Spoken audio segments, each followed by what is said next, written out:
Lecture 22 covers sections 7.1 through 7.2. At the end of today's lecture, you should be able to understand the behavior of two force members, as well as the assumptions made when modeling trusses.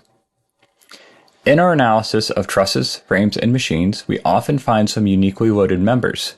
A member is a component of a truss, frame, or machine that transmits load, and in this situation, our load is force.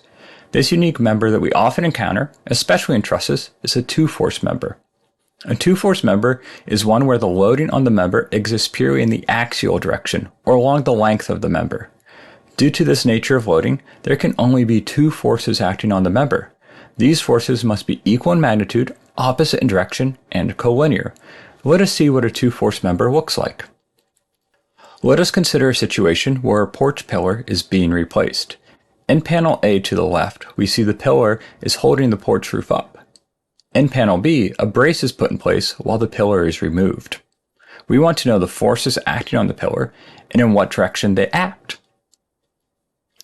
Isolating the brace, we can draw a free body diagram and then cast our equilibrium equations.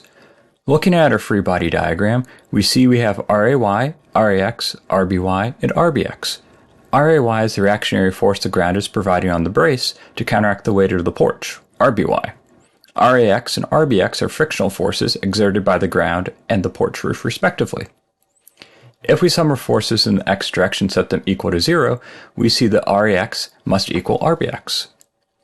If we cast the summation of forces in the y direction and set them equal to 0, we see that RAY must equal RBY. Lastly, if we take our moments about point A and set them equal to 0, we see the RBY acts on a moment arm of x, creating a clockwise moment, whereas RBX acts on y, creating a counterclockwise moment. Thus, RBY times x must be equal to RBX times y. Now, to satisfy our summation of moment equations, we see that x and y are neither 0, and both RBY and RBX are both neither 0. So how do we satisfy our moment equation about point A? Well, if we think about our applied forces and how they can generate a non-zero moment, this is related to the line of action of the force. If the force's lines of action intersect the point of rotation, then there is no moment. That is to say, if RA's line of action and RB's line of action both intersect the point of rotation we are taking a moment about, then there is no net moment. Therefore, we see RA and RB will be equal in magnitude, act in opposing directions, and are collinear. These forces are classified as two-force members. A truss is a rigid structure typically comprised of beams or members that are connected at joints or pins. Trusses are complex structures that we will simplify by treating every component as a two-force member. Now, to model a truss, we have to make 4 assumptions. The first assumption is that our members are connected at their ends only. That is, all members within a truss are going to be comprised of two force members only. Let us consider a Warren truss in panel A. We see there's one main beam going from our pin to roller support. This model is real life. If we were to model the Warren truss as this, it would be a frame. Now, to model as a truss, we will treat it as consisting solely of two force members as shown in panel B. The main beam that spanned from our pin to roller is going to be replaced by two force members, member AC and member CE. The second assumption when modeling trusses are that all members are connected by frictionless pins. In our diagrams below, each black dot represents a pin and is denoted by a variable. For instance, we have pin A, pin B, pin C, pin D, and pin E. Now, the third assumption we make when modeling trusses are that the loads only exist at the joints, and this will satisfy our two-force member assumption. Now, we have a method of joints we'll discuss later that allows us to cast equilibrium equations about these pins. If a force exists between our pins, such as shown in figure A below, we can spread this force to neighboring pins, as shown in figure B below, and we do this using our equilibrium equations.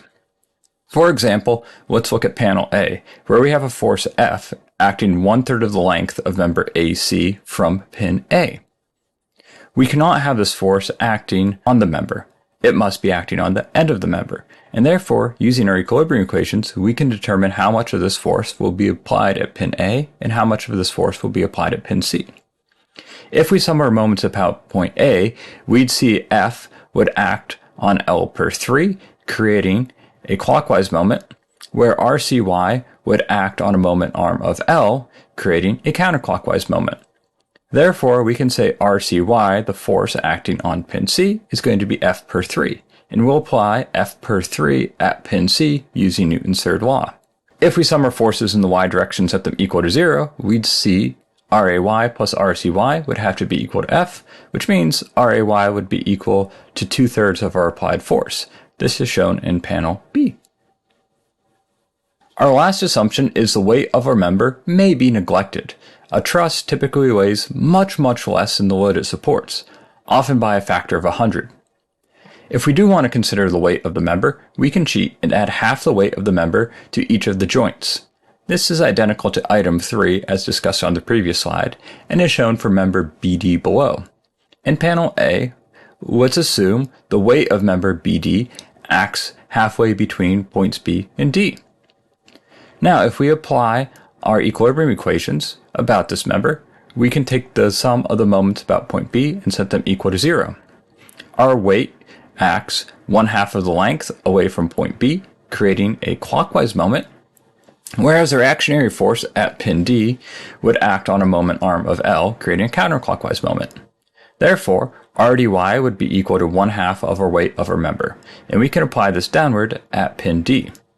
If we sum our forces in the y direction and set them equal to 0, we'd have RBY plus RDY has to be equal to the weight of the beam, and RBY would therefore be equal to 1/2 of the weight, and we'll apply this downward at pin B.